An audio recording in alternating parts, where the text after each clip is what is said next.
Every few centuries, the demon god awakens, and when it does, the goddess of fate selects 6 warriors, the braves of the 6 flowers, to face the darkness and seal it away once more.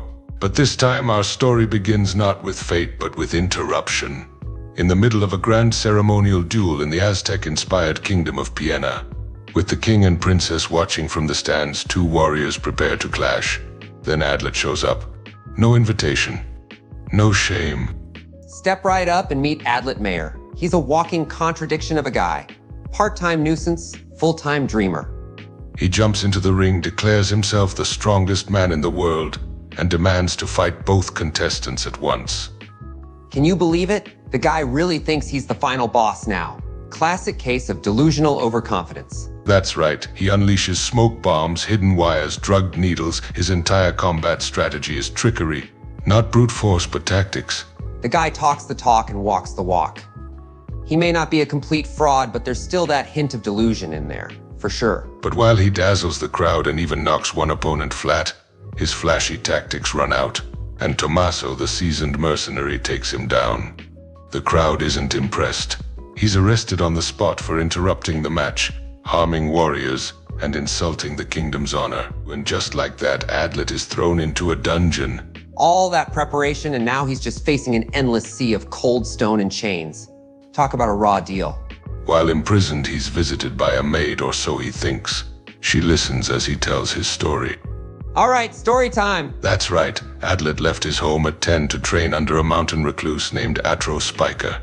He had no fame, no noble background. He just had raw willpower and one purpose: to defeat the demon god.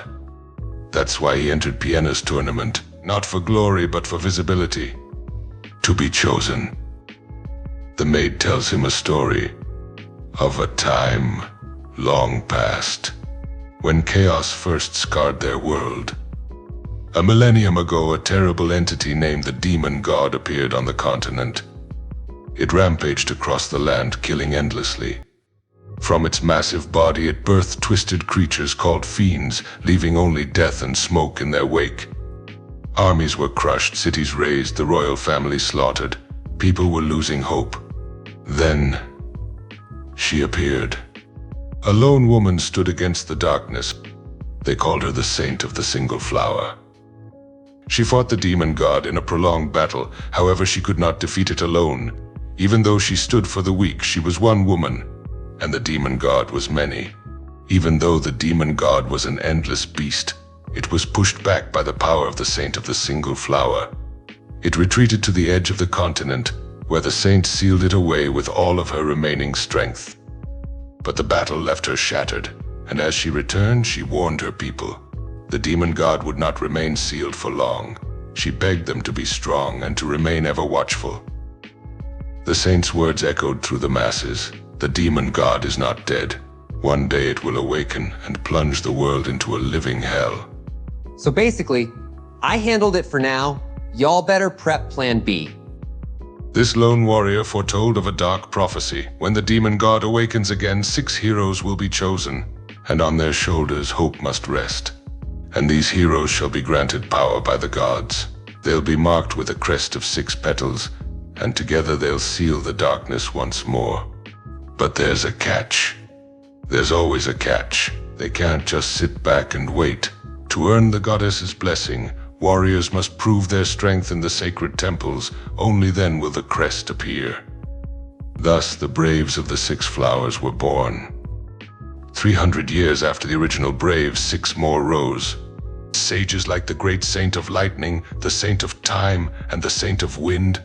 And though some were laid low in battle, together they triumphed over the demon god once again. But now, the demon god has awakened once more.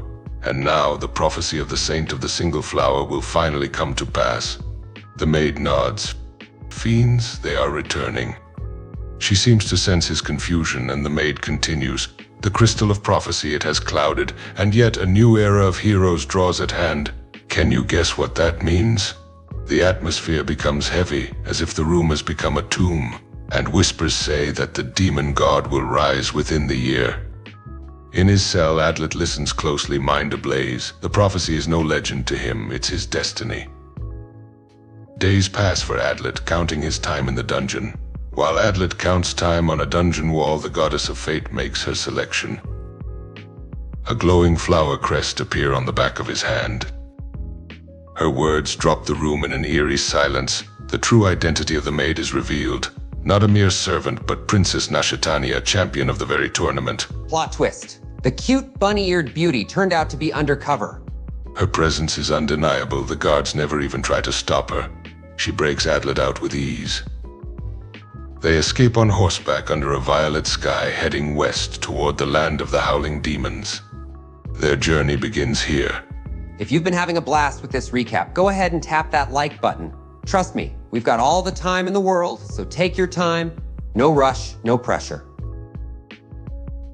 A hero with no magic, a princess with blades, and a prophecy that's about more complicated than they know. They travel together in peace, small bouts of banter here and there, and a chemistry is definitely growing between them. They're sparring, talking, and learning about each other. But when Nashatania gets a bit too carried away with her swordplay, Adlet feels he needs to step in. In that moment, he gets a glimpse of the real person behind the princess facade. Bro got jump scared by Lady Rabbit Ears over there. They decide to camp under a broken roof, the stars shining brightly above them. It's chilly out, but Nashatania starts to open up about her past. She reveals how there was a civil war in her kingdom, how the country was on the brink of collapse, and that her father was not strong enough to protect the people, that the war nearly ended her life and that of many others. Even before the princess of the kingdom became a saint, she was hunted relentlessly. Even her own father, the king, signed her death warrant. Adlet is most likely her first true friend, which explains everything. When Nashatania begins to shiver a bit, Adlet offers her his cloak to fend off the cold night. And now he's blushing like a high school kid with a crush. This is supposed to be an adventure thriller show, not a shoujo series. As the two of them continue their journey, they meet several villagers along the way. These villagers warn the traveler duo of potential fiend attacks on the path to the land of the howling demons. After traveling for some time, the duo eventually encounter a pack of bloodthirsty fiends blocking their path. Adlet leaps into action, ready to defend himself and his companion. It's incredible to see Adlet's fighting moves are flawless. He uses various tactics, tools, and explosive decoys to cut down the approaching pack.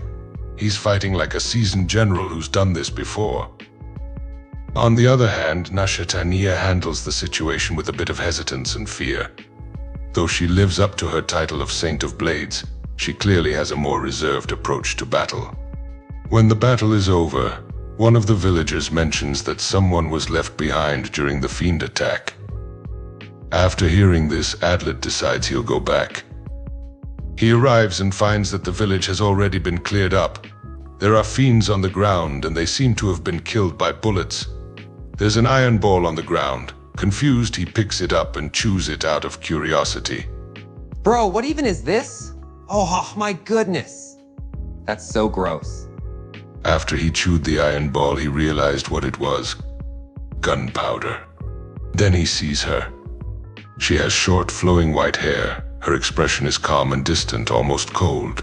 Everything about her is a mystery. She's tending to an injured dog and pup, healing them and setting them free. The mysterious girl finally notices Adlet and her eyes widen with surprise. "Who are you?" she asks. Adlet, always being the wild card, responds with a question. "Do you like dogs?" The girl's eyes soften a bit as she responds, "Yes, but I don't like humans much." Ain't no way. Total red flag. She's absolutely stunning, but the trust points are dropping like a rock. She suddenly raises the strange device she was holding, a gun. She looks at him with a guarded expression and asks, "Are you here to kill me?" With a smirk, Adlet shows the crest on his hand. It's evident that he too is a brave. Flamey stares at it in awe before meeting his gaze with a surprised expression. "My name is Flamey Speeddraw," she says softly. Nah, with a name like that, there's no doubt she's always loaded. Girl is a serious problem, for real. Almost shockingly fast, Flamey fires a warning shot. The sound is loud, echoing through the otherwise silent village. Flamey's movements are almost lightning fast as she reloads her gun and takes aim again. She's warning him, making it clear that she could strike him down if she wishes. The air is tense as Flamey repeats her question. Have you come to kill me? The scene cuts, leaving the intense atmosphere hanging in the air. As the day wanes, a mysterious cloaked figure appears. He sits atop a dark horse and he disembarks, coming to kneel before Nashitania. With a deep voice, he says, "I am Gold of Aurora. I pledge my loyalty and my life to you."